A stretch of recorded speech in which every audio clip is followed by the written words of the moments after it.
আর আল্লাহর নবী বলছে, খোদার কসম বাবা, নবী বলছে চোখ দিয়ে ভিন নারী দেখলে এটা চোখের জিনা।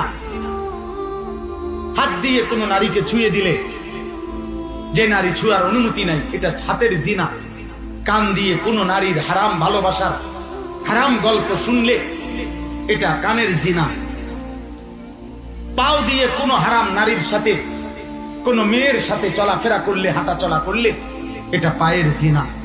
অন্তর দিয়ে কোন নারীকে নিয়ে জল্পনা কল্পনা করলে, আর প্রত্যেক মানুষ চোখে দা দেখে, আমি কিংবা তুমি, জওয়ান কিংবা বুড়া, চোখে দেখলেই সেটা মানুষের সাথে সাথে অটোমেশিনে অন্তরের মধ্যে গিয়া এটা স্থাপিত হয়। এরপরে অন্তর প্ল্যান করে, প্রোগ্রাম করে, আর কি করা যায়, আগামুনি আর কোন সুযোগ সুবিধা আছে কিনা, এই সব। এই জন্য আরবি ভাষায় বলা হয় আল আইনু মিরআতুল কলব, চোখ হচ্ছে অন্তরের আয়না। অন্তরের কি আয়না।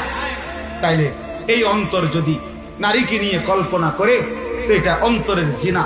আর আল্লাহর নবী বলেন, লজ্জাস্থান যেই জিনা করে সেটাও জিনা।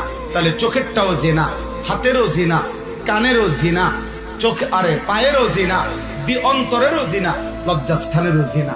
এই জন্য বিবাহ বহির্ভূত কোন প্রেম এই শব্দ ব্যবহার করার সুযোগ নাই। নবী বলছে এটা জিনা। বিবাহে বহির্ভূত ছেলে মেয়ের সম্পর্ক, এটা ভালোবাসা না, এটা প্রেম না, হ্যাঁ, এটা জিনা। জিনা জিনা, ব্যভিচার, লম্পট লম্পট লম্পট, চরিত্রহীন চারা।